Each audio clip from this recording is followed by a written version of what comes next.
Love and greetings to you. I'm Paul Friedman, founder of the Marriage Foundation. Our subscriber list is growing so much. We're almost to 100,000. And so I'd really appreciate it if you subscribe, if you like this video, and share this video. The topic is rebuilding love when porn steals his attention. So what we're going to do is we're going to flip this over and we're going to say, screw porn, I'm going to be the focus of his attention.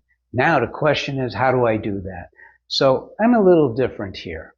I don't subscribe to the common thinking. I don't want you to rush off to the lingerie shop, and I don't want you to smother him with this or do that. We're going to approach this very organically. We're going to go back to when you first met and you recognize he's my man. He is my soulmate. And you saw from the look in his eye that he felt the same way. And you felt the love here. That's the real deal. The love up here is not the real deal. And Western psychology, which I'm totally against for use in marriage, is all about the mind. Marriage is all about the heart.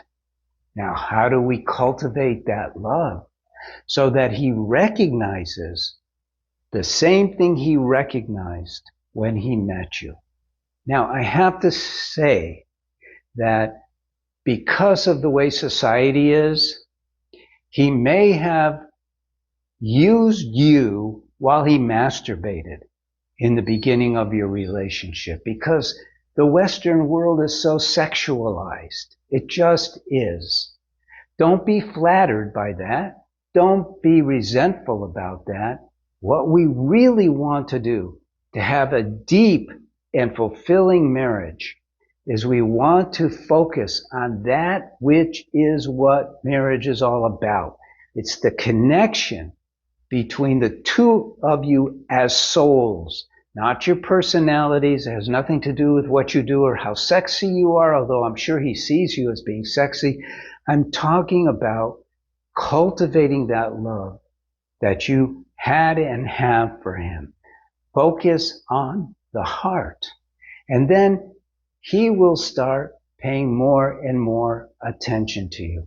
And then as that develops, as you learn how to cultivate that love that is you, that is your marriage, his attention will move over. But don't judge him.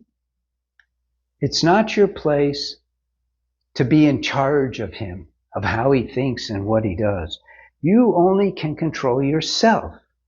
So use your powers, which are endless because you have free will given from God and volition given from God. Use that to inwardly develop yourself into that goddess that he's seeking of love. And that's really the very best that you can do. Again, I'm Paul Friedman. I'm the founder of the Marriage Foundation. I'm so glad you stopped by. God bless you and take care. Thank you so much.